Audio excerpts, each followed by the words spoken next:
Good morning and welcome to the new episode of Better Thyself.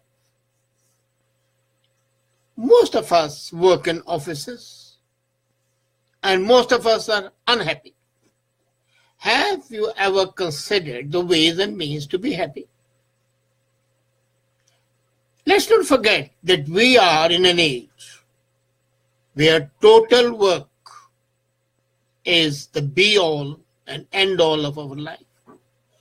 Total work is a term coined by a German philosopher, Joseph Pieper, and he coined this term after World War II. It describes a process by which human beings are transformed into workers.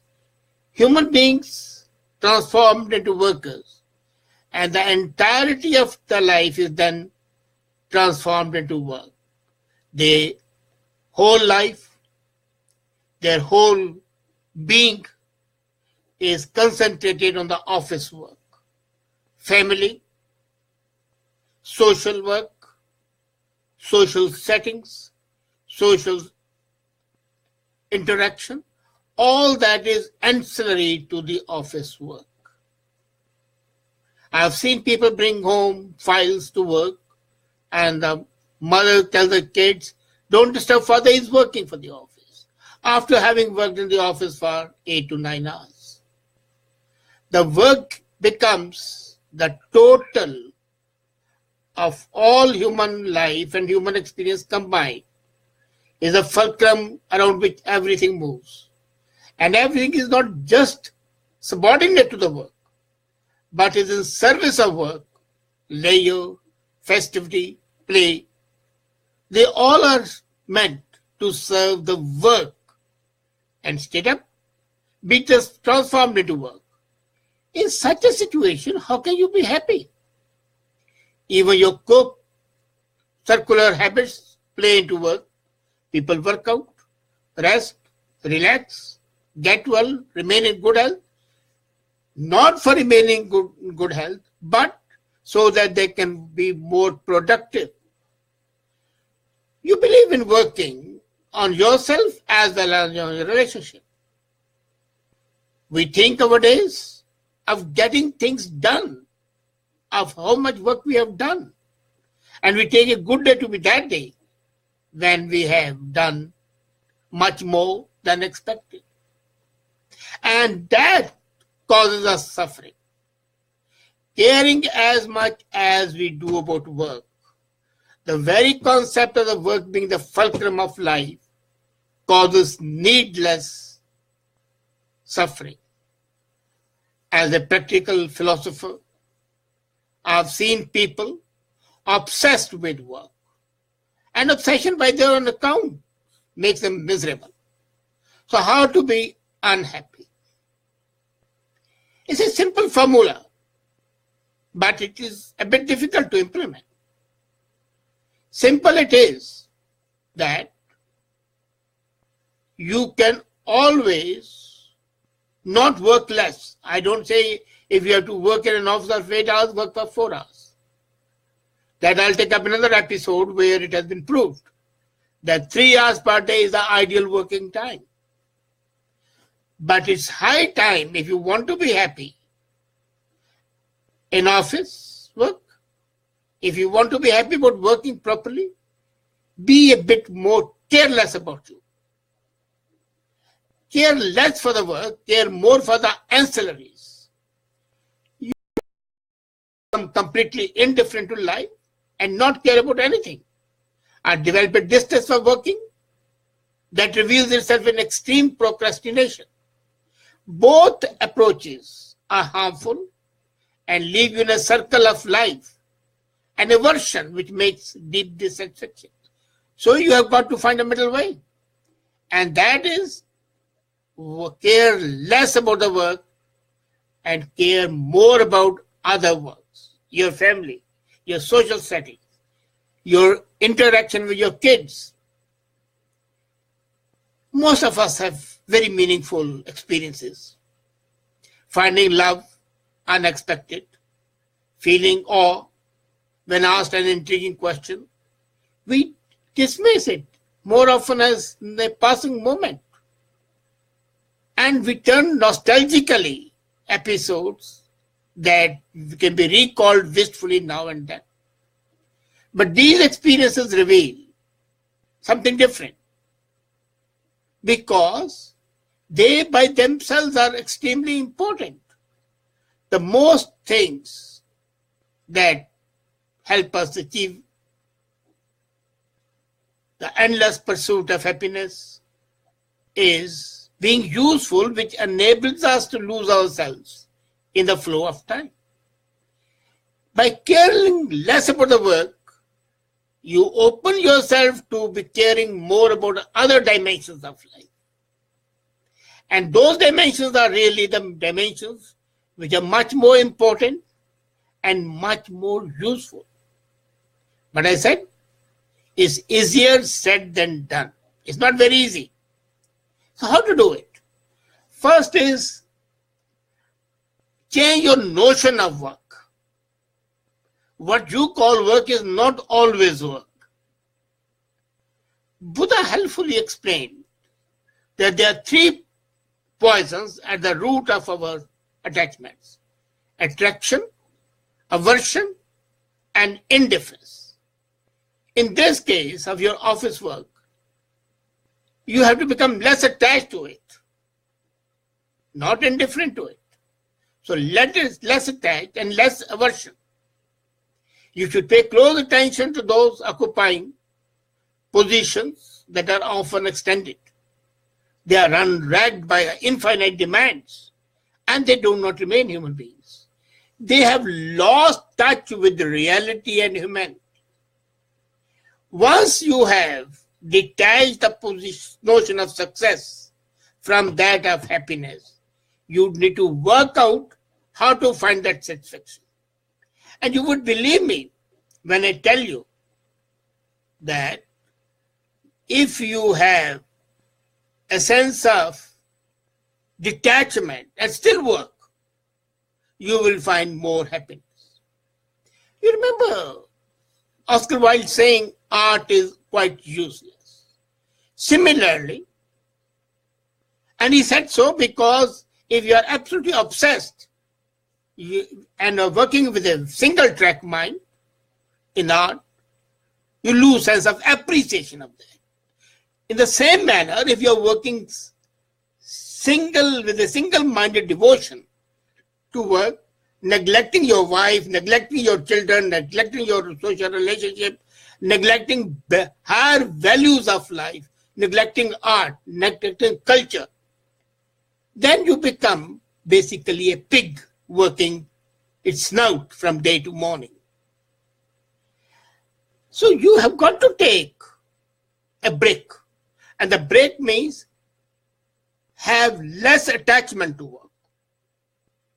Basically, do your work as per the need, but do not let it interfere or interpolate in the other areas which are much more useful and much more relevant to living.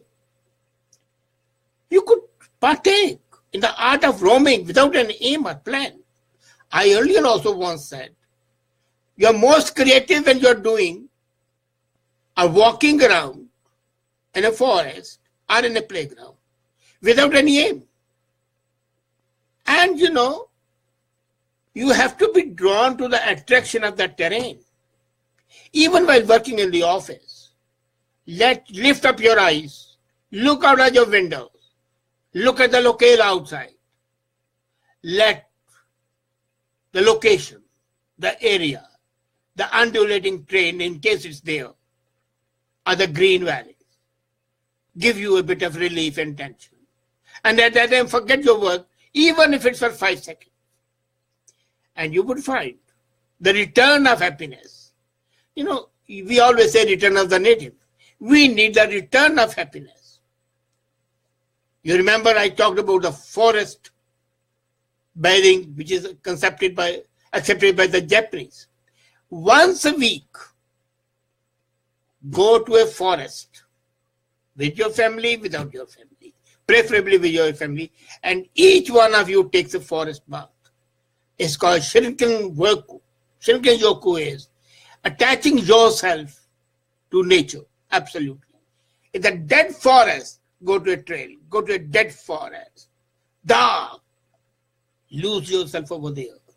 Hug a tree. Let the breeze close your eyes.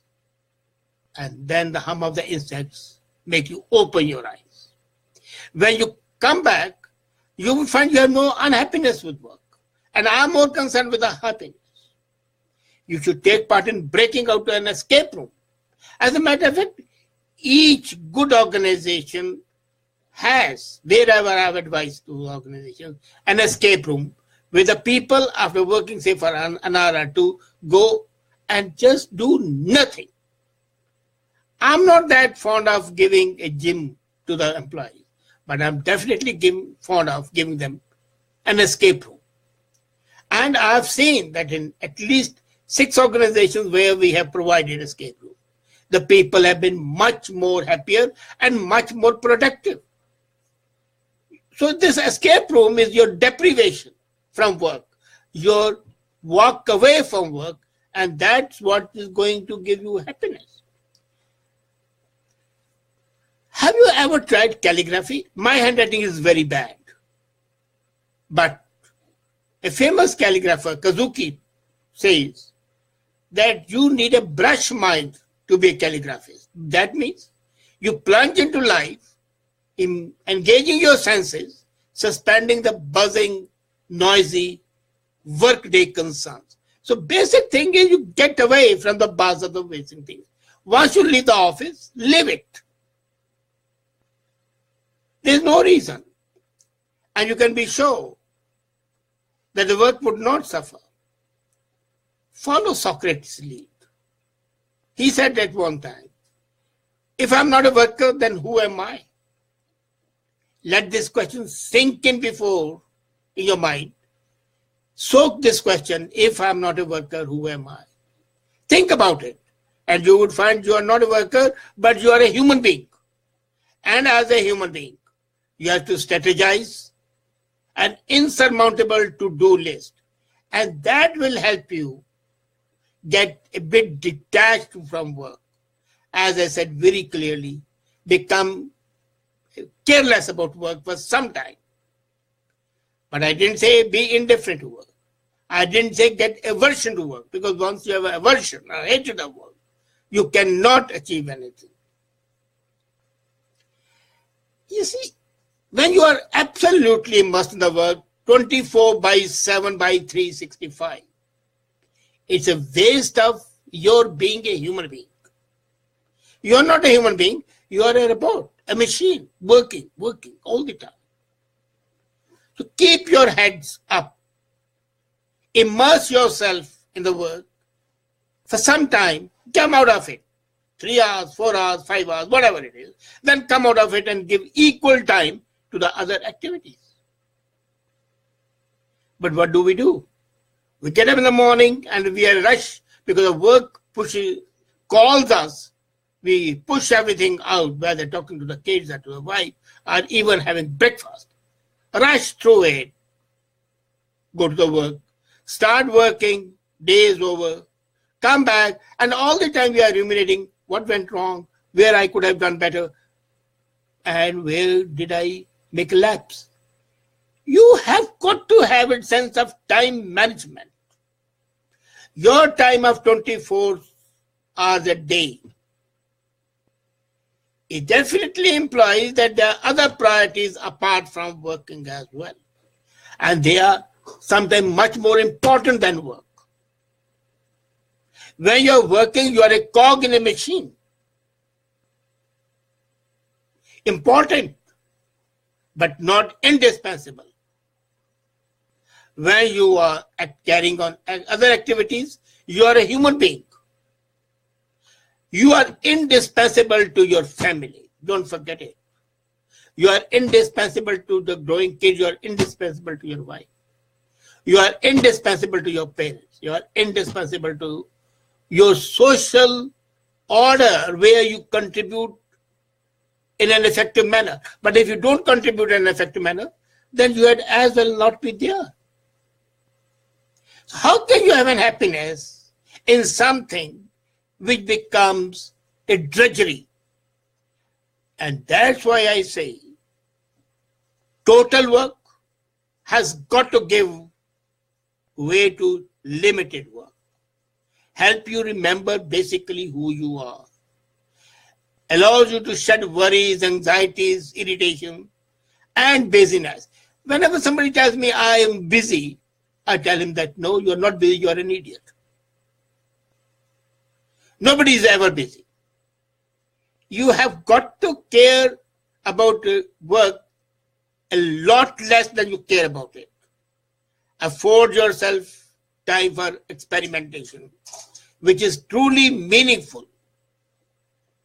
Have a clear understanding of the present where you are. When you're at work, yes, work is supreme. Once out of the work, that should have a zero priority for you. So that's why I say if you want to find happiness in your office, then be careless about the work to some extent, and you will be happy. Think about it. Thank you.